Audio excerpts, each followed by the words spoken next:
देखिए, ये राज्य का हमें लगता है दुर्भाग्य है।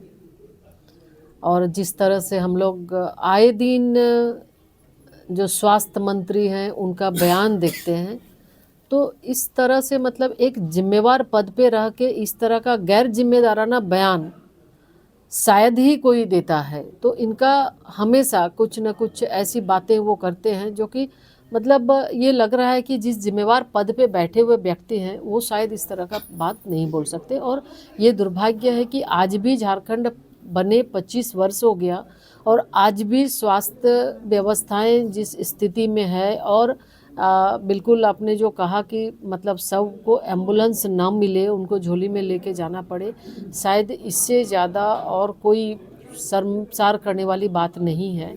तो हम झारखंड सरकार से ये कहना चाहेंगे कि राज्य में सरकार बनती है, कल्याणकारी सरकार बनती है जनहित के लिए, जन आकांक्षाओं को पूरा करने के लिए।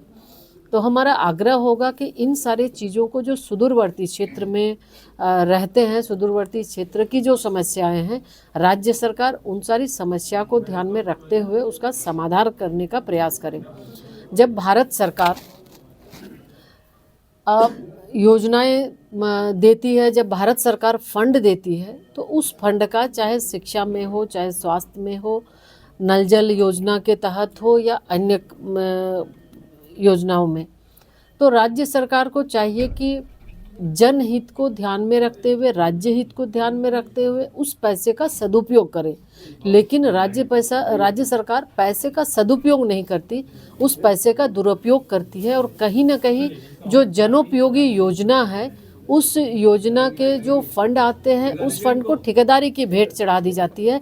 आज इसका जीता जागता उदाहरण नल जल योजना है। अगर हम देखें तो नल जल योजना जो कि ये प्रधानमंत्री जी का, माननीय प्रधानमंत्री जी का लक्ष्य था कि नल जल योजना से हर एक लोगों को शुद्ध पेयजल देंगे, लेकिन आज राज्य में अगर उसकी स्थिति देखें तो ये बिल्कुल ठेकेदारी की भेंट चढ़ी और आज करोड़ों करोड़ रुपया खर्च होने के बाद भी लोगों को पानी नसीब नहीं हो रहा है। अब बंगाल चुनाव आने वाला, मैडम, SIR को किस तरह से देख रहे हैं बंगाल में?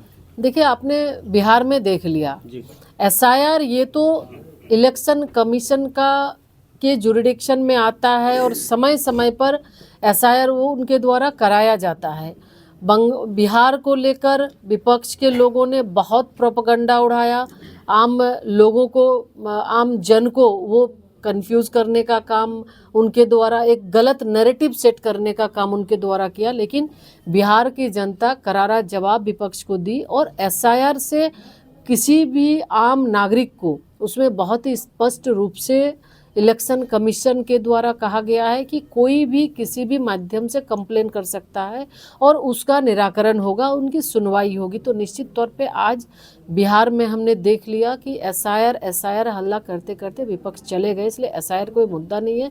और जो गलत है, जो किसी गलत तरीके से डंकी रूट से अगर आए हैं तो निश्चित तौर पे वैसे लोग तो जाएंगे ही, जो जिसका कोई कागजात नहीं है, जो यहाँ के नहीं है।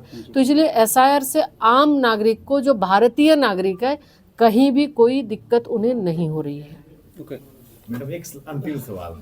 हेमंत सोरेन माननीय प्रधानमंत्री से मिले हैं, अमित शाह जी से मिले हैं, क्या सत्ता परिवर्तन के आसार दिख रहे हैं क्या? देखिए, ये तो अब सरकार में है तो वो मिल ही सकते हैं, लेकिन इसके बारे में ऐसा कोई नहीं है। चूँकि निश्चित तौर पे जब माननीय प्रधानमंत्री जी हैं तो वो तो देश के लिए हैं, देश के कोई भी, चाहे मुख्यमंत्री हो, कोई मंत्री हो, वो जाके मिल ही सकते हैं। तो और राजनीति है, आगे आप देखिए।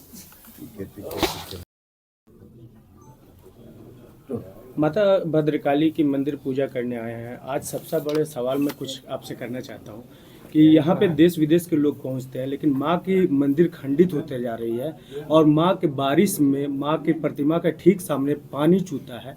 इस पे अभी तक कोई ध्यान नहीं दे रहा मैडम। सबसे पहले तो 2026 की सबको शुभकामना, और साथ ही साथ माता भद्रकाली जी के प्रांगण में पहले माता को नमन।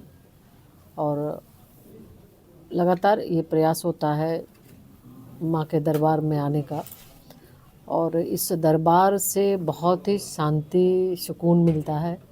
माँ से शक्ति की भी कामना करते हैं कि माँ शक्ति दे, क्षमता दे। जो कार्य कर रहे हैं उस कार्य को और बेहतर तरीके से करने के लिए।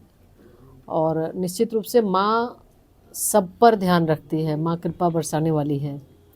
और अभी आपने जो मंदिर के बारे में आपने कहा है, तो इस संबंध में भी चूँकि यहाँ पे एक कमिटी है, कमिटी के माध्यम से इसकी देखरेख भी की जाती है।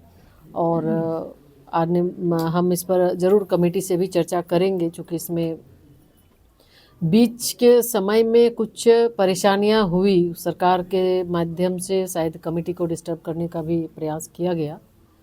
और हमें लगता है कि कमेटी के देखरेख से ही आज ये भव्य मंदिर, जहां देश विदेश से लोग आते हैं, उनको हर तरह की सुविधाएं मिल सके। और निश्चित तौर पे माता की ये कृपा है कि इस परिसर में इतने भव्य रूप से, भव्यता के साथ मंदिर का निर्माण भी हुआ है। लेकिन हाँ, कुछ समस्याएं हैं, तो उस और हम कमेटी से भी आग्रह करेंगे कि इस और वो भी ध्यान दें। और हम भी प्रयास करेंगे सरकार के माध्यम से भी कि यहाँ और ज़्यादा कैसे विकास हो लोगों को, ताकि हर तरह की सुविधाएं मिल सकें। आज भारत की पहली महिला शिक्षक सावित्रीबाई फुले का जन्मदिन है, क्या कहना चाहेंगे? बिल्कुल, सावित्रीबाई फुले जी के जन्मदिन के अवसर पर उन्हें नमन करते हैं।